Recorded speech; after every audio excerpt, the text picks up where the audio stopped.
Beneath the rolling waves of the open ocean lies a realm few humans have ever seen.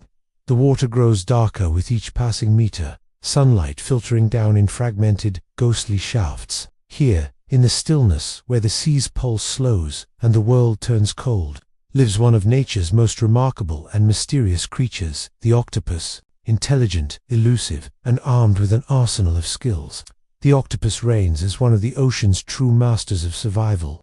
Among them, the female octopus is more than just a skilled hunter or a master of disguise. She is a mother whose final act in life is an unparalleled display of sacrifice.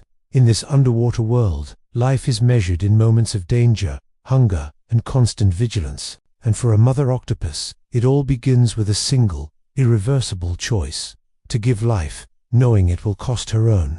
A creature of many faces, the octopus is a paradox. At first glance, it appears alien, with 8 arms lined with sensitive suckers, skin that shifts color and texture at will, and eyes that seem to hold an almost human intelligence. It can vanish into its surroundings in an instant, squeezing its soft body into crevices no predator can follow. In a world of rigid shells and armored bodies, the octopus is naked and vulnerable, but also a master of evasion.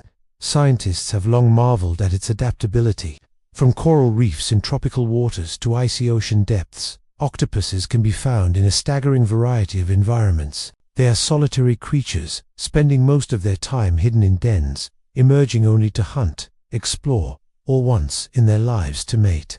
And it is this final mission that sets into motion a transformation that will define the rest of the Mother's days, the one-time motherhood. For most octopus species, reproduction happens only once. Unlike mammals, which can bear young repeatedly, the female octopus has just a single reproductive event, a biological phenomenon known as sexuality. Once she lays her eggs, her life's trajectory is set. She will never hunt for herself again, never roam the ocean as she once did. From that moment on, her sole purpose is to guard, clean, and protect her developing offspring, until they are ready to face the world alone. It is this reality that makes her role so extraordinary. In the human world, motherhood is often seen as an ongoing, cyclical commitment, but in the octopus's world, it is an all-or-nothing gamble. Invest everything into this one generation and hope they survive. Nature has made her both a guardian and a prisoner, bound to her chosen nesting site until her final breath. A life of preparation long before she lays her eggs. The female octopus's instincts begin to shift. She starts searching for the perfect nesting site somewhere hidden from predators, sheltered from strong currents, yet still open enough to allow fresh, oxygen-rich water to flow over her future clutch. The search can take days or even weeks. She will abandon her usual hunting grounds and familiar hiding spots, venturing into unfamiliar territory, if it means finding the right home for her offspring. Her criteria are exacting: a hollow in a rock wall, a crevice in a coral reef, or the abandoned shell of a giant clamene. Of these might serve, so long as they offer protection. Once she has chosen, she will settle in, sealing the entrance with stones, shells, and debris to make the opening small enough that only she can slip through. This becomes her fortress, her nursery, and ultimately, her tomb.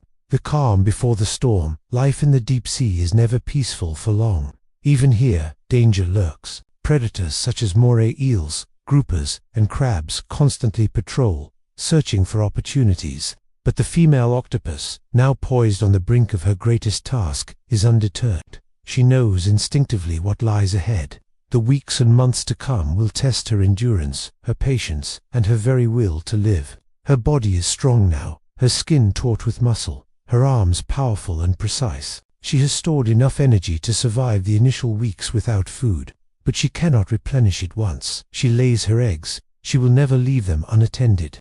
She will become both sentinel and caretaker, a guardian so devoted that she will starve rather than risk their safety. The ocean around her is alive with motion shoals of fish shimmering in the distance, tiny plankton drifting in the current, the muted crackle of life on the reef. But within her chosen den, there is only stillness, anticipation, and the quiet resolve of a mother about to commit herself to the most selfless act in the animal kingdom. The legacy of the deep. Few humans will ever witness the full journey of a mother octopus. In most cases, her story unfolds unseen, hidden beneath meters of water and layers of rock. Yet scientists and divers who have glimpsed it speak of it with reverence. This is not the fierce predatory octopus they know from hunting scenes. This is a creature transformed by motherhood, reshaped by a singular, unwavering purpose. Her sacrifice is absolute, her legacy uncertain. Of the thousands of eggs she will lay, only a handful, perhaps none, will survive the first year. The ocean is an unforgiving place for the small and vulnerable. But the mother octopus will never know which of her young will live to grow into adulthood. Her part in their story ends before theirs begins. And so, in the hushed shadows of her den, she waits for the next chapter to unfold, the moment she will bring her offspring into the world, and the long vigil that will follow. It is a story written in patience, sacrifice, and love that will cost her everything. The ocean is vast, but for a mother-to-be, it suddenly feels smaller. Every reef, every shadowed canyon, every hollow rock formation is judged with a singular purpose. Will this place protect my children? The female octopus drifts silently, her body swaying with the pull of the current. She is not hunting today, nor is she patrolling familiar territory. She is scouting, examining every crevice, inspecting each potential refuge with an intensity born from instinct. Her eyes, large and keen, take in the contours of the seabed, searching for that one perfect sanctuary where life can take root. A journey beyond familiar waters, leaving the comfort of her usual hunting grounds, is not without risk. Predators lurk in every corridor of the reef, waiting for the careless or the distracted. But the mother octopus cannot afford hesitation. This mission is not for herself. It is for the thousands of fragile lives that will soon depend on her. She moves like a shadow over the corals, her skin shifting from mottled brown to pale sand, blending seamlessly into her From above, she is almost invisible, just another ripple in the water. This camouflage is her armor.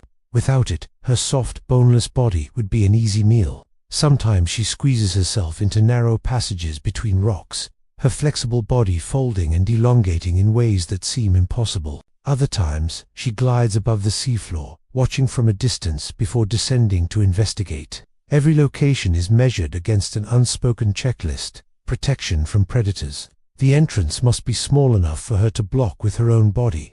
Water flow, a gentle current to bring oxygen to the eggs, but not so strong that it could dislodge them. Stability, solid rock walls that won't collapse under shifting tides. Isolation, a spot far enough from bustling reef life to avoid unwanted visitors. Close calls and narrow escapes. The journey is not without danger. Once, as she explored a promising crevice in a cliff wall, the sharp eyes of a hunting moray eel caught the twitch of her movement. In an instant, it shot forward, jaws agape, rows of needle teeth glinting in the dim light. The mother octopus reacted in the blink of an eye. Her skin flushed a sudden inky black, her mantle contracting as she ejected a dense cloud of ink into the water. The eel, confused and blinded, thrashed in the cloud, while she slipped silently through a side gap in the rocks and vanished. These encounters remind her of the urgency of her quest. Time is precious. Every day spent searching is a day closer to the moment when her eggs will need to be laid. Her instincts push her forward, further into unfamiliar territory. The perfect nursery. After days of searching, she finds it. It is a small cavern carved into the side of a coral outcrop, hidden behind a curtain of swaying seaweed. The entrance is just wide enough for her to slip through, and the interior opens into a chamber sheltered from the direct force of the current. A narrow slit in the rock above allows a gentle stream of oxygen-rich water to flow through, ideal for keeping her future eggs healthy. The chamber walls are rough and solid, perfect for anchoring the long strings of eggs she will soon hang in careful rows. Outside, the seaweed acts as camouflage, masking the entrance from casual passersby. It is not too close to the reef's busiest channels, yet not so isolated that water circulation would stagnate. Her choice is made. She will not leave again except in the gravest emergency. This will be her fortress, her nursery, and the stage for the final act of her life. Sealing the fortress, the mother octopus begins to make small adjustments. She gathers pebbles, shells, and pieces of coral rubble, carrying them one by one to the entrance of her den. Using her strong arms, she arranges them to form a barricade, leaving only a narrow gap, just enough for her to slip in and out if needed, but too tight for most predators to enter. This barrier is not just physical protection, it is a declaration. This place is mine. Inside, my children will be safe. From time to time, she pauses in her work, extending a tentative arm outside to feel the current, testing its strength. She adjusts the arrangement until the water flow is perfect, not too strong, not too weak. Every detail matters. In the weeks to come, these conditions will mean the difference between life and death for her offspring. The quiet before the vigil, with her den prepared, the mother octopus rests briefly within its shadowy walls. Her body is still strong, her movements fluid, but she knows her freedom is ending. Soon she will lay her eggs, and from that moment on, she will become a prisoner of her own devotion. She does not fear this fate. In the world of the octopus, it is simply the way of things. Life is not measured in years, but in the success of the next generation. Outside, the ocean continues its eternal rhythm, tides shifting, fish schools passing, predators hunting, but here, in this quiet hollow, time feels suspended. The mother octopus waits, poised on the edge of her greatest and final undertaking. The search is over, the stage is set. In the still darkness of her chosen haven, the first chapter of her sacrifice is about to truly begin. In the ocean's eternal cycle, there comes a season when instinct awakens a silent, undeniable call that every living creature must answer. For the mother octopus, it is the pull toward reproduction, a deep biological signal that overrides every other instinct. She has found her sanctuary, the safe hollow that will cradle her young. Now, there is only one step left before her transformation begins: mating. The encounter octopuses are solitary by nature, and encounters between males and females are rare, fleeting moments in the vast expanse of the sea. The male is not a mate in the mammalian sense. There will be no shared parenting, no cooperation in raising the young. His role is singular: deliver the genetic gift of life and then disappear into the deep. On a calm day, as the filtered light of the surface ripples faintly above, a shadow approaches the den. The female senses him before she sees him. Her keen eyes pick up the subtle shift in the water's flow, the faint movement of a body gliding just beyond the seaweed curtain that guards her entrance. He is cautious, keeping his distance. In the octopus world, courtship is both delicate and dangerous. A female, especially one larger than the male, can be unpredictable. If she mistakes his approach for aggression, he could become a meal instead of a mate, a delicate hitwao. The male extends one long arm toward her, not just any arm, but the specialized hectocotylus, an appendage evolved to transfer spermatophores, the packets of sperm, to the female. His movements are slow, deliberate, and unthreatening. He does not rush. The female watches, her body shifting in color, signaling her mood. A calm, mottled pattern means she is receptive. A sudden flash of dark coloration would warn him away. She remains still, the gentle undulation of her skin suggesting acceptance. He moves closer, inch by inch, until his arm can reach inside her den. In one of nature's most cautious embraces, he inserts the hectocotylus into her mantle cavity, depositing the spermatophores that will fertilize her eggs. The act is silent and strangely tender, lasting minutes or, in some cases, hours. The end for him when the transfer is complete. The male withdraws, his role in the story finished. For many species, the male's life ends shortly after mating. Sometimes, if hunger drives her, the female may kill and eat him, a final gift of energy to fuel the creation of her offspring. In this case, he drifts away, his movements slower than before, and disappears into the haze of blue-green water, leaving the female alone once more. His departure marks the first step into her new reality. She is now carrying the seeds of the next generation, and everything she does from this moment forward will serve them.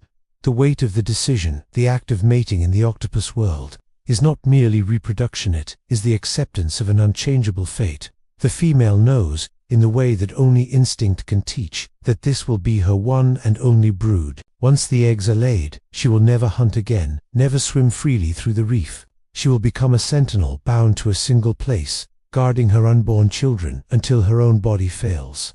In this moment, the choice is made, not consciously, but with the quiet inevitability of nature's design. Her life will no longer be her own. Preparations for the future. In the days that follow, the mother becomes restless within her den. She begins the meticulous process of cleaning the surfaces where she will attach her eggs. Using the suction cups on her arms, she scrapes away sand, algae, and debris, leaving only bare, solid rock. The walls must be pristine. Any contamination could threaten the delicate lives to come. She tests the water flow again, extending her arms outside to feel the current's pull. She adjusts her barricade of stones and shells, ensuring that the flow remains steady. Oxygen is life for the eggs, and she will spend the rest of her days keeping it constant. Outside, the reef continues its busy rhythm. Schools of fish shimmer past, predators patrol the edges, and the seaweed sways in hypnotic patterns. Inside the den, the world is reduced to preparation and anticipation. The calm before the great vigil, the mother is still strong, her arms muscular, her skin vibrant with shifting colors. Soon, the demands of her vigil will strip away that strength, but for now, she stands at the threshold full of energy, ready for the immense task ahead. Her body carries thousands of developing eggs, each no larger than a grain of rice. In a matter of days, she will lay them in long, shimmering strings that hang like crystal necklaces from the ceiling of her den. Each one will hold a tiny heartbeat of life, and each one will depend entirely on her for survival. An irreversible path, there is no turning back now. The season of life has begun, and the mother octopus is committed to seeing it through. She does not know the dangers that will come, nor does she dwell on the cost. Her instincts have set her on a path that will end with her own death, but also with the possibility, however slim, that her children will live to roam the ocean. In the darkness of her chosen sanctuary, she waits for the moment to begin. Soon she will lay the eggs that will define the rest of her life, and the long silent vigil will commence. The ocean around her is vast and indifferent, but here, in this small hollow, a story of love and sacrifice is about to unfold. One that will never be witnessed by most of the world, but will ripple through the generations that follow. The time has come. In the stillness of her den, the mother octopus positions herself near the smooth, bare surface she has spent days preparing. Her body tenses, mantle contracting rhythmically as the first eggs begin to emerge. They are impossibly small, tiny, translucent capsules no larger than grains of rice, but each holds a spark of life, a fragile promise to the future. The birth of thousands. Unlike mammals that produce a handful of offspring at a time, the female octopus lays them by the thousands. Species vary in the number, but for many, it ranges from 50,000 to over 200,000 eggs. She will lay them in long, delicate strings, attaching each strand carefully to the ceiling and walls of her den. With every gentle press of her arms, she uses the suckers to secure the eggs, ensuring they hang in neat clusters, swaying gently in the current. From a distance, they look like strings of glass beads or strands of frost on a winter morning, beautiful, fragile, and alive. She works tirelessly for hours, sometimes days, until every egg is in place. There is no rush. This process is not mechanical. It is ritual. Each egg is tended to as if it were her only one. A world within a world. When the last egg is anchored, the den has transformed. Where once there were bare rock walls, now there is a shimmering curtain of life, each bead translucent, revealing the faintest shadow of the embryo within. The mother moves among them with infinite care. Her arms weave through the clusters, never snagging or tangling them. She adjusts the positions so that no strand blocks another from receiving the life-giving flow of water. She knows, in the instinctive way nature teaches, that each egg must have constant oxygen or it will fail. Outside, the ocean remains vast and unpredictable, but inside this hollow, she has created a small, protected universe. Here, for the next weeks or months, life will grow in complete dependence on her. The first watch, now the vigil begins. The mother ceases hunting altogether. She will not leave her den, not even for a brief moment to feed. Instead, she hovers close to her eggs, extending her arms to gently fan them with rhythmic movements. This fanning keeps water circulating, carrying away waste and bringing in oxygen. At intervals, she inspects each cluster, removing bits of debris, brushing away particles of sand or algae. Her suckers are sensitive enough to feel even the slightest irregularity. If a strand is damaged or an egg becomes diseased, she will remove it to protect the others. Her focus is absolute. The outside world might as well not exist. A fortress under siege, the den may be hidden, but the scent of life travels through the water. It does not take long for scavengers and predators to arrive. Small crabs scuttle near the entrance, drawn by the faint movement inside. A curious fish darts in, only to be met by a sudden, explosive spread of her arms. She does not chase them far. She cannot risk leaving the eggs, but her warning is clear. One powerful lunge, and her sharp beak could slice through the shell of a crab or the flesh of a trespassing fish. The message is understood. This place is guarded by a relentless sentinel. The price of devotion. Days turn into weeks. Without food, her body begins to change. The once full mantle starts to shrink, her skin losing its vibrant colors. Muscle mass dwindles. But still, she fans the eggs. Still, she cleans them. Still, she watches. She is burning through the reserves she built during her hunting days, trading her own strength for the survival of her children. Every movement now is slower, more deliberate, conserving what little energy remains. And yet, her eyes never lose their focus. They remain fixed on the swaying strands of eggs, each one containing a future she will never see. Life in waiting. Inside the eggs, tiny embryos are developing. Their shapes begin to change, their bodies curling, their first signs of movement visible through the translucent casing. The mother notices. She lingers longer near the clusters, fanning more carefully, as if sensing the shift from stillness to life. Outside, predators still roam. The tides still shift. But here, she has created a world, suspended between birth and danger. Her own hunger is a constant ache now, but she ignores it. In the mind of the mother octopus, there is no hunger greater than the need to protect.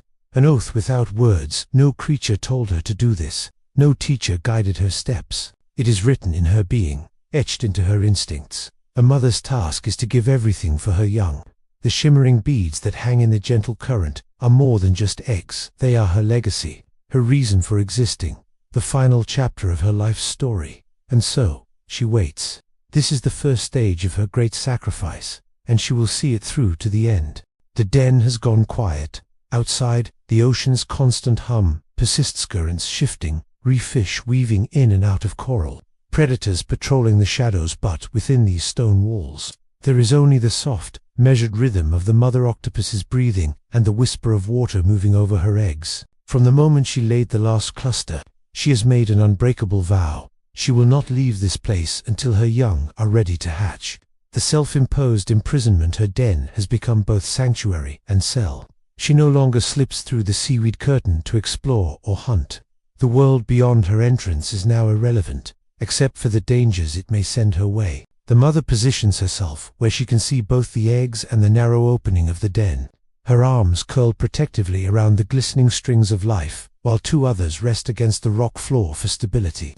Her body becomes the gate, the living wall that nothing can pass without facing her. When the current shifts, she adjusts her position to keep the water flowing evenly across the eggs. Her movements are careful, precise. She cannot afford a single accident. A broken strand could mean dozens of lost lives. The first signs of weakness. The first week is bearable. She still has strength stored from her final days of hunting, and her body draws upon these reserves to sustain her. But as the days stretch into weeks, the hunger begins to hollow her out. Her mantle, once round and full, starts to shrink. The muscles in her arms lose their firmness, and her skin loses some of its vibrant, shifting colors, becoming duller, mottled with fatigue. Still, she refuses to leave. The thought does not even exist within her instinctive mind. In the octopus's world, to abandon the eggs is to sign their death warrant. Without her fanning them, the water will stagnate, oxygen levels will drop, and fungal infections will spread unchecked. The daily vigil her life has narrowed to a single routine: fan the eggs. She uses a slow, steady motion of her arms, creating a current that flows over them constantly. Clean the clusters. Any speck of debris, grain of sand, or bit of algae is delicately removed with the sensitive suction cups on her arms. Defend the entrance. If a shadow falls across the opening, she freezes, eyes locked on the intruder, arms ready to strike. Hours blend together in the dim light of her den. She does not measure time by sunrise or sunset here. In the muted underwater world, the only clock is the gradual development of the tiny lives she guards. Predators at the door. The scent of the eggs carries far in the water. It draws opportunists, small crabs, curious fish, even other octopuses. Most are small enough to be driven away with a single lunge, but some linger longer, testing her resolve. Once, a large wrasse approached the den, drawn by the glimmer of movement within. The mother octopus expanded her body, her skin flushing to a warning hue, and thrust an arm outward in a lightning-fast strike. The wrasse fled, but not before the mother snapped off a small scale between her suckers, a silent trophy of her defense. Every confrontation costs her energy she cannot replace, yet she spends it willingly. The eggs must be protected at all costs. Hunger's grip by the second month. Hunger is no longer a passing discomfort, it is a constant ache that gnaws at her every waking moment. Her reflex is slow, her movements becoming more economical. She no longer lunges unless absolutely necessary, conserving every shred of strength for the essential tasks of fanning and cleaning. Her skin begins to show the toll. The once smooth texture grows loose and wrinkled. Her eyes, still sharp, now appear sunken in their sockets. But her vigilance does not falter. Even in weakness, she remains an unyielding sentinel.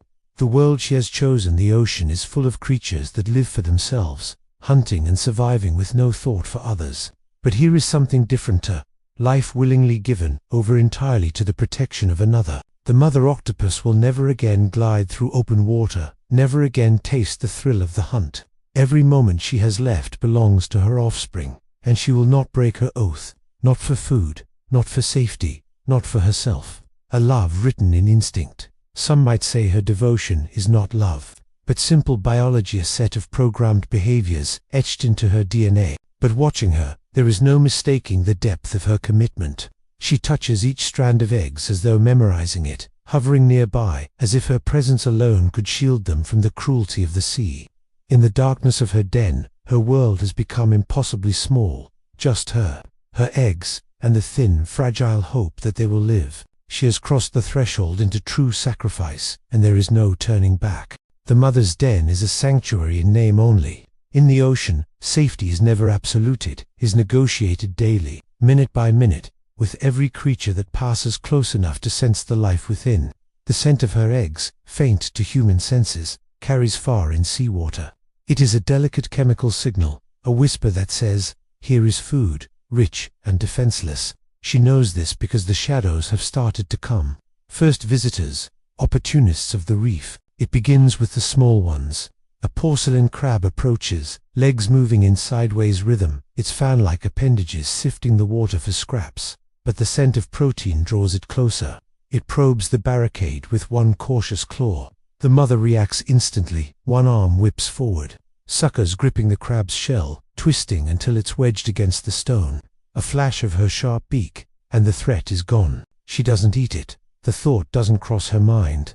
Her entire focus is the eggs. The crab's empty shell drifts away, claimed by the current. Next comes a mantis shrimp, creeping with an unsettling patience. Its large alien eyes swivel independently, its raptorial clubs flexing in warning. The tapping sound of those clubs against rock carries into the den. Tick, tick, tick. The mother doesn't lunge this time. She presses her mantle into the gap, turning her body into a living plug. After a few testing strikes, the shrimp moves on, defeated by her unyielding barrier. These are just testers, chancers, small thieves hoping for an unguarded moment. They are easy to repel, but they are also harbingers of what's to come. The moray's long game one morning. The water outside darkens not from silt or cloud cover, but from something alive. The head of a moray eel appears, wedge-shaped and expressionless, its jaws opening and closing in slow, deliberate rhythm. Behind its primary jaws lie another set, hidden and deadly, designed to drag prey deeper once bitten. The moray does not attack immediately. It waits, watching the slit in the barricade. Every so often, it inches forward, retreating again, as if mapping the defenses. When it finally lunges, the movement is like lightning, pure muscle and precision. The mother meets it with a counter-thrust, her mantle swelling into the gap, arms locking around the eel's snout. Suckers grip the slick skin with iron force, twisting the eel just enough to break its alignment. The predator jerks back, thwarted. The eel returns at dawn, and again at dusk. Each time, she meets it with less wasted energy, learning its timing. On the fourth day, it gives up, but she knows another hunter will take its place. In the ocean, nothing stays gone for long. Threats without faces. Some enemies do not swim or bite, they creep invisibly. A thin milky haze begins to coat a section of the eggs, a bloom of bacteria and fungus that thrives when water grows still. The mother detects it instantly, sensing the change in texture beneath her suckers. She adjusts the stones at the entrance, widening the gap slightly to increase water flow. Then she fans the eggs more vigorously, pulsing oxygen through the strands until the haze lifts. Those that remain coated she cleans one by one in slow spirals. A few eggs are beyond saving. She plucks them gently from the strand and releases them into the current. Her focus is ruthless. Better to lose a few than risk the entire brood. Later, a different hazard comes. Silt drifting down from a distant storm. It settles like fine dust over the beads, threatening to smother them. The mother works like a living bellows, sending controlled bursts of current to lift the particles without tangling the strands. Only when each egg gleams again does she rest her arms across them, as if to seal in the fresh breath of the sea. The slow siege of the sea star. At night, a new kind of pressure presses against the barricade. A firm, patient insistence. A sea star, all slow strength and countless tube feet, begins to pry at the gap. Given enough time, it could force its way in, extrude its stomach, and digest the eggs in place. The mother slides one arm under the intruding ray and peels it back, flipping the predator onto the sandy slope outside. It returns. She flips it again. The contest repeats until the sea star finally drifts away, conceding to a patience greater than its own. Brittle stars come too, quick and angular, their movements jittery with hunger. They try to slip in unnoticed, but the mother's arms are always waiting. She removes them like crumbs brushed from a table. The rival octopus. One day, she senses a presence that is alarmingly familiar. Other octopus, smaller but just as intelligent, lurking just beyond the entrance. It extends a probing arm into the slit, suckers searching in a way that feels almost intimate. Her response is precise. She seizes the arm near its tip, the weakest point, and rolls it inward against the rock ceiling. A quick snap of her beak near the base sends a shock of warning without severing it. The rival panics, releasing a puff of ink and thrashing backward, scraping its mantle against the rock in its haste to flee. It will not return. Wordless lessons travel quickly in the reef. When the ocean turns violent, the sea's most dangerous hunters sometimes arrive without flesh or bone. A sudden storm churns the surface far above, sending waves of pressure down into the reef. The surge slams into the den, shaking stones and snapping one of the egg strands. She moves with desperate precision, catching the loose strand in two arms, holding it taut against the pull of the water, while her other arms rebuild the barricade to deflect debris. When the currents calm, she reattaches the eggs to a fresh patch of cleaned rock. The price is visible. Her mantle looks smaller, her movements slower, but the eggs remain intact. Conserving what's left every battle costs her. Her muscles ache. Her skin hangs looser than before. She no longer wastes energy on unnecessary displays. Where she once drove predators away with aggressive lunges, she now uses calculated movements enough to repel, never more than needed. She times her fanning to the tides, faster when water slackens and oxygen runs low, slower when the currents are strong and cool. She is no longer just defending, she is managing her strength against the clock. Inside the eggs, the embryos grow. Ink sacs darken, arms fold and unfold in rehearsed motion. Tiny eyes glint within their glassy shells. They are almost ready. A narrowing race. The hunters in the shadows still pass by, but fewer risk the doorway now. The reef has learned the cost of trying. Yet the greatest threat no longer comes from outside. It comes from within her own diminishing reserves. She can feel it. The moment when her strength will run out is drawing close. She cannot know the exact day or hour, but her instincts tell her the young must hatch soon, or all will be lost. And so she holds the line, her body weaker each day, her will unshaken, waiting for the moment when the den will explode with new life, and her watch will finally, and forever, end. The water inside the den feels different now. It carries a faint vibration, a living hum, as if the walls themselves are resonating. It is not sound, but movement on the smallest scale, thousands of tiny bodies turning within their crystal casings. The mother octopus knows this sensation well, though she has felt it only once in her life. It means the eggs are entering their final days. The countdown has begun, and it runs on two parallel clocks. The embryos are racing toward hatching, and she is racing against the last reserves of her own strength. The children taking shape inside each translucent bead. The transformation is almost complete. The yolk sac has shrunk into a small golden pouch pressed against the belly. Where there was once a blur of tissue, there are now eyes like black mirrors, ink sacs shimmering with faint pulses of color, and arms folding and unfolding in slow rehearsal for a life of motion. Occasionally, an entire strand of eggs sways in perfect rhythm as the embryos within rotate in unison. Sooner, behavior that keeps them from sticking to their shells and helps circulate fresh seawater around their bodies. The mother notices these movements and adjusts her fanning to match their pace, as if instinctively syncing herself with their internal rhythm. No one has taught her this. She was born knowing it, as her mother was before her. In the octopus world, wisdom is not passed by teaching, but by inheritance written in flesh. A body on empty, her body is no longer the sleek, muscular form that once roamed the reef. The mantle has deflated. The skin is loose and pale. The vibrant patterns she once flashed to warn predators or blend into coral are now muted, flickering faintly before fading back to a dull, mottled gray.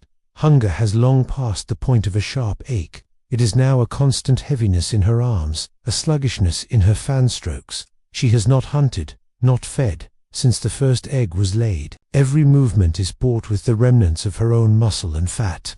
Her optic gland, the master switch for this final stage of life, continues to flood her body with signals. Stay, guard, protect. If the gland were removed, she might regain the urge to hunt, but here in the wild there is no such intervention. Nature has sealed her fate. Oxygen is life on a hot day above. The surface currents slow. Warm water seeps into the shallows, holding less oxygen than the cool deep. Inside the den, the embryo's movements slow fractionally a sign. The oxygen levels have dropped. The mother acts immediately. She nudges a flat shell away from the entrance, widening the slit to let more water pass through. A stronger current pushes in, bringing cooler, oxygen-rich water from the depths. But this open door is also an invitation. A young grouper drifts near, drawn by the scent of life. It peers into the slit, eyes glinting. The mother doesn't lash out. She leans forward until her body fills the gap entirely, her arms forming a living grate. The grouper hesitates, then turns away. Once the oxygen has stabilized, she moves the shell back into place, sealing the den against further intrusion. The adjustment costs her energy she cannot replace, but it buys her children more time. Predators fade, but time does not. The reef has learned the cost of attacking this den. The moray eel has not returned. The rival octopus has found easier hunting grounds. Even the patient sea stars now avoid this slit in the rock. But the absence of predators does not mean safety. Her greatest enemy now is not the hunters in the shadows, it is time itself. Her body grows weaker each day, and the question presses closer. Will the eggs hatch before I am gone? Holding to the schedule, the mother's world has become pure discipline. She measures her energy like treasure. Fanning is steady and measured, never more force than needed. Cleaning is precise, targeting only where a film or grain of silt threatens an egg. Movements are slow, conserving every calorie. At night, she adjusts her rhythm to the tides, faster when the water grows still, slower when the current brings oxygen without her help. Every decision is made with the knowledge that she has only so many fan strokes left before her body fails. The first signs it happens quietly. One egg near the edge of a strand twitches more sharply than the rest. Inside, the tiny octopus aligns itself head first toward the thinnest part of the shell. Its beak taps once, twice, against the membrane. A faint weakness spreads through the egg wall as enzymes from the hatching gland soften it. The mother senses the change not by sight, but by the subtle difference in how the strand moves under her touch. She does not speed up or slow down. She holds her current pace, knowing that any sudden disturbance could exhaust the hatchling before it breaks free. The weight of waiting the den is so quiet that even the smallest shift feels monumental. When an embryo stops rotating, she knows it is gathering strength for its final push. When a strand sways unevenly, she checks for tangles. She has been here for months, yet in these last days, every moment feels sharper, more urgent. Her hunger is now a constant fog at the edge of awareness. The optic gland makes sure she cannot abandon her post, but the cost is steep. Muscle fiber burns away, leaving her weaker, slower. She has no illusions. She will not leave this den alive, but that was decided long ago. All that remains is to hold on long enough. 2 clocks converging in the last light before nightfall. She watches the beads swaying in the current. Inside them, the embryos are no longer indistinct shapes. They are miniature octopuses, complete in every detail. The moment of hatching is close. She has reached the edge of her endurance. Each fan stroke feels heavier than the last, but she refuses to slow. The 2 clocks, the growth of her children and the decline of her body, are converging. One will run out before the other. She is determined it will not be hers. She sends one long, even current of water over the eggs, as she has done countless times before. But tonight, it feels different. Tonight, it feels like a blessing and a promise. The first shell quivers, then another, then another. The moment is coming, and she will be here to see it. Whatever it costs, she will finish this race. The den is heavy with anticipation. It is not a change in light down here. Light is always muted, nor is it a sound. It is a change in the water itself. Every strand of eggs seems to tremble, not from the mother's fanning, but from the movements within. Months of stillness and careful rotation have reached their final purpose. For the mother, who has not left this sanctuary since the first egg was laid, the signs are unmistakable. The time has come. The first breaks. It begins with one. Near the outer edge of a strand, an egg's membrane bulges. Inside, the hatchling pushes against the chorion, its tiny beak scraping in short bursts. A faint silver tear appears in the shell, and the hatchling's head begins to emerge as first, gleaming black and perfectly formed. A soft pulse from the hatching gland releases enzymes that dissolve the casing further. The membrane splits, and the miniature octopus slips free into the current. It is no bigger than a grain of rice, its arms curling instinctively, chromatophores already flickering in response to its new world. The mother reaches out not to hold it back, but to guide the newborn away from the strand, so it will not tangle the others. Her touch is gentle, her movements slow, careful not to disturb the rest. The cascade begins. Hatching is contagious. One egg's rupture seems to trigger another, and another, until the den is alive with motion. Tiny octopuses wriggle free, their bodies translucent and delicate, their arms fanning outward in a miniature echo of their mother's movements. Some drift upward toward the entrance, riding the current. Others cling briefly to the strands before letting go. The mother moves among them like a slow tide, ensuring that the fragile ones are swept into the safer eddies inside the den before they face the open water. She does not try to keep them. Nature has not given her that role. In the life of an octopus, the moment of birth is also the moment of separation. The fragility of freedom for the hatchlings. The ocean is immediately vast and dangerous. They have no parental protection once they leave the den. In the first hours, many will become food for fish, crabs, and other hunters. This is the reality the mother has always known. Her role is not to guard them in the wild, but to give them the best possible start by protecting them through their most vulnerable stage before they hatch. Each hatchling is a perfect replica of the adult form, only miniature. They can already change color, expel ink, and propel themselves with quick jets of water. These instincts are their only weapons, gifts embedded in them long before they opened their eyes to the sea. Her final work. The mother is weak now, her body hollowed by months without food. Every movement is deliberate, each fan of her arms a careful calculation, but she does not falter. As long as there are eggs unhatched, she continues to tend them, fanning fresh water over the remaining strands, cleaning away any debris, and guarding the entrance against opportunists. The pace of hatching is uneven. Some strands erupt in quick bursts, releasing dozens at a time. Others remain still for hours before the first shell splits.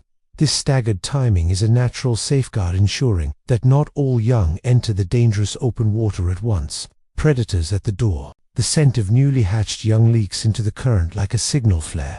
It is only a matter of time before predators arrive. A small wrasse darts into the entrance, sensing easy prey. The mother, with what little strength remains, surges forward to block the slit. She does not strike. It would waste precious energy, but her sudden presence is enough to send the fish fleeing. Later, a curious shrimp creeps along the barricade. The mother gently nudges it away, choosing efficiency over aggression. Every action is stripped down to its essential purpose: protect the unhatched until they are free. The last two hatch as the hours pass. The strands grow thinner. More and more eggs have opened, their casings drifting away like fragments of glass. The den feels emptier now, though it is filled with motion, newborns swirling in the current before disappearing into the sea. Finally, only a few eggs remain. The mother tends these with the same care she gave the first, her arms hovering protectively, her fanning slow and even. One by one they split, releasing their tiny occupants into the world. When the last hatchling drifts away, there is no ceremony, no pause. The work simply ends. A quiet aftermath. The den is still again. The shimmering curtains of life that once filled the space are gone, replaced by open water and a scattering of empty shells. The mother remains at her post for a while, as if her body has not yet accepted that the task is finished. Her arms rest lightly on the stone. She no longer fans, no longer cleans. The optic glands command to guard, to stay is losing its force. Her body, exhausted beyond recovery, begins to let go. The final surrender when she finally moves, it is not to hunt or to leave, but simply to shift her weight. She slips from the den, her movements slow and unhurried. There is no need for speed now. She has completed the only mission that mattered. In the open water, she drifts downward, her body pale and relaxed. The reef's colors fade around her as she settles onto the sand. Her breathing slows, her eyes close. The ocean takes her without struggle, a legacy in motion somewhere above. Her hatchlings are already beginning their journeys. Most will not survive the first week. A few will live long enough to grow, to hunt, to mate, and among them, one day, another mother will find her own hidden den, lay her own shimmering strings of eggs, and begin the same vigilant, unbroken chain, stretching back through millions of years.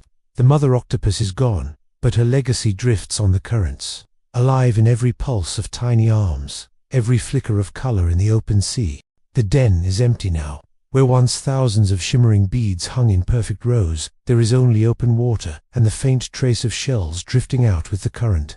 The air of urgency that filled this chamber for months has been replaced by a strange, quiet stillness and echo of purpose that has already been fulfilled. The mother octopus remains, but her role is gone. The mission that has shaped every movement, every breath since she laid the first egg, is complete.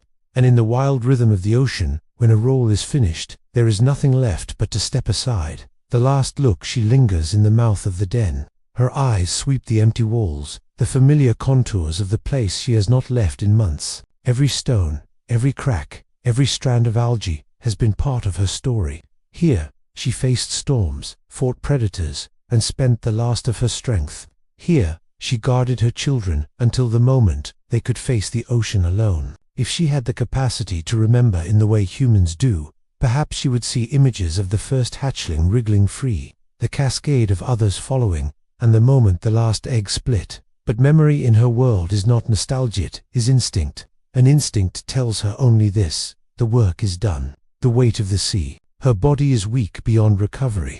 The once powerful arms that could launch her across the reef now move slowly, curling and uncurling as though underwater currents are directing them.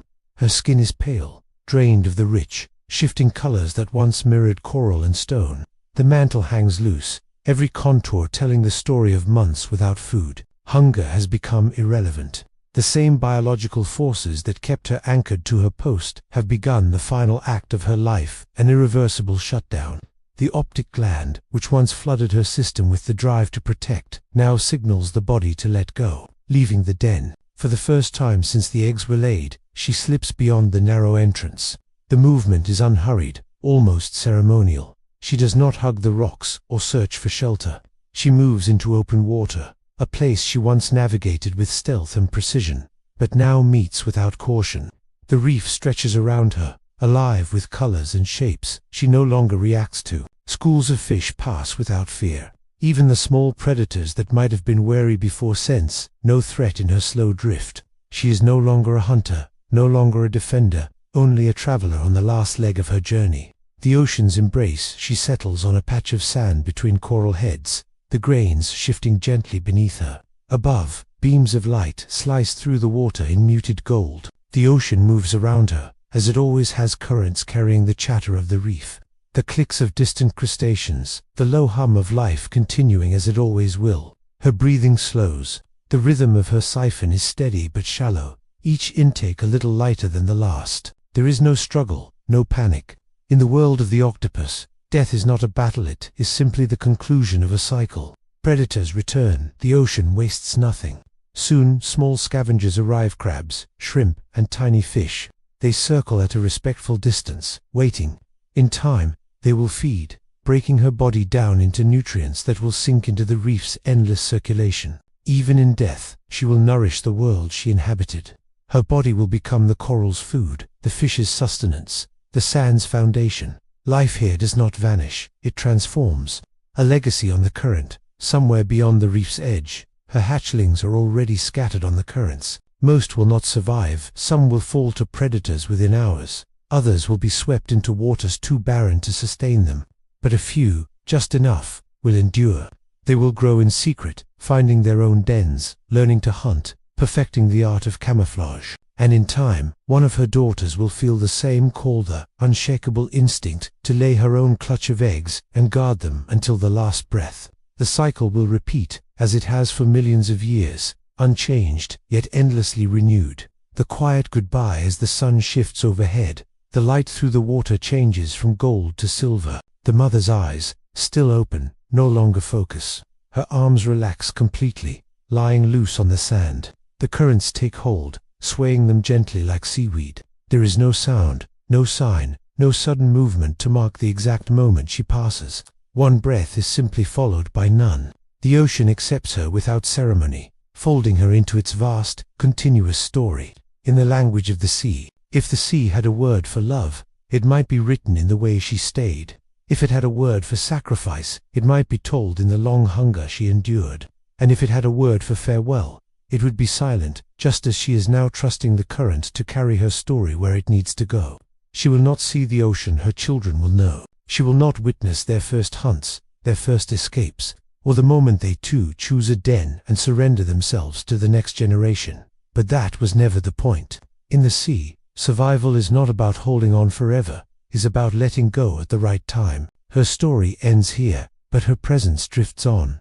In the water, in the reef, in the small, perfect bodies that now ride the currents toward their own destinies. The mother octopus is gone. Her den, once the heart of a months-long vigil, lies empty except for the shifting of water and the faint trace of shells swept into corners. Outside, the reef hums, as it always has, fish schooling in silvery waves, corals opening to feed on drifting plankton, predators cruising the shadows. Life here has no pause button. It flows forward without hesitation. Her story, so intense and all-consuming, is not a singular tragedy. It is simply the way of things. On the currents, the hatchlings are scattered now, carried on the restless arms of the sea. Each one is a tiny, perfect replica of the adult. 8 delicate arms tipped with minute suckers, a soft mantle, and eyes sharp enough to read the flicker of danger. Their bodies are translucent in these early days, almost invisible to the casual eye, natural shield in a world that offers no protection. Some drift upward into sunlit shallows, where plankton blooms thick and abundant. Others are swept into deeper water, where the light fades and predators are fewer, but food is scarce. The current does not discriminate. It carries them as it carries everything: leaf, shell, larva, dream. The gauntlet of survival from thousands. Only a handful will survive their first month. The rest will fall to fish that hunt by sight. Jellyfish whose stings paralyze in seconds, or the slow, inevitable hunger of the sea. Yet this has always been the bargain. The mother's great sacrifice was never to save them all lonely, to give each the chance to try. Those that make it past the earliest days will learn to hunt. At first they will feed on tiny crustaceans, their strikes clumsy but improving with every attempt. Camouflage will become their greatest weapon: skin cells, shifting color and texture to mimic sand, coral, or shadow. They will learn to vanish in plain sight, to become the reef's own secrets. Lessons written in flesh, everything they know is embedded in their bodies. They will never meet their mother, never be taught by her in the way land animals teach their young. Instead, her legacy is instinct, the ability to sense the faintest chemical change in the water, the precision to coil into a rock crack no predator can follow, the relentless patience to stalk prey without moving for minutes at a time.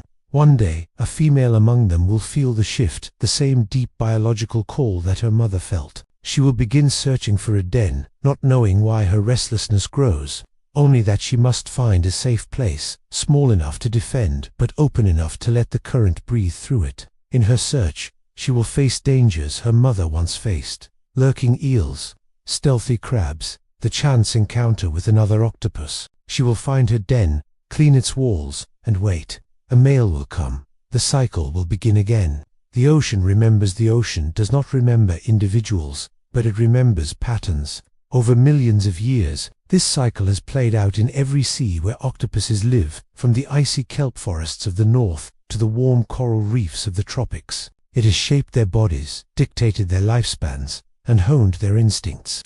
The short life of the mother octopus, 1 year, maybe 2, is not a flaw. It is a design, perfected by time and tested against the endless pressures of the sea. The brevity of her existence is what allows her to give so completely. There is no need to save energy for later. There is no later. The reef's perspective. From the reef's point of view, she has not truly disappeared. Her body has been broken down by scavengers, her nutrients absorbed into the water, into the coral polyps, into the fish that graze and feed. The sand under the den is richer now. The very stones are seasoned with her passing. A parrotfish nibbles algae from coral she once passed, its body strengthened by molecules that once belonged to her. A sponge filters the water, drawing in the dissolved remnants of her, building its structure cell by cell. Even in death, she continues to contribute to the system she inhabited. The poetry of the cycle. It is easy, for those who watch from above, to see her story as tragic, a life burned out in a single act of devotion. But in the ocean's language, it is not tragedy. It is completion. She did exactly what she was meant to do. Guard her young until they could breathe the sea alone. Pass on her strength in the only way the sea allows, through her offspring. Leave nothing undone. In this way, the mother octopus is both brief and eternal. Brief in her own existence, eternal in the cycle she upheld. A future she will never see months from now. Far from the den, one of her daughters will hover in the mouth of her own chosen shelter, arms curled protectively around strings of eggs that shimmer like glass under the filtered light. She will fan them in the same rhythm, fight off the same opportunistic crabs, and endure the same long hunger. She will not know she is repeating her mother's vigil. She will not know that her sacrifice is part of something vast and ancient. But the reef will know. The currents will carry the scent of new hatchlings again. The shadows will return to test the doorway. And somewhere, drifting beyond the reef, another generation will scatter into the blue. No beginning, no end. There is no true start or finish here. The death of one mother is the birth of thousands of possibilities. Most will vanish. A few will endure. Each survivor carries not just her physical traits, but the silent memory of her watch written in muscle, in nerve, in instinct. This is the ocean's way. Nothing stays, but nothing is truly lost. Every life feeds another. Every ending seeds a beginning. And so, the story of the mother octopus is not just hers, it belongs to the ocean itself. A tale told endlessly, always the same, yet always new.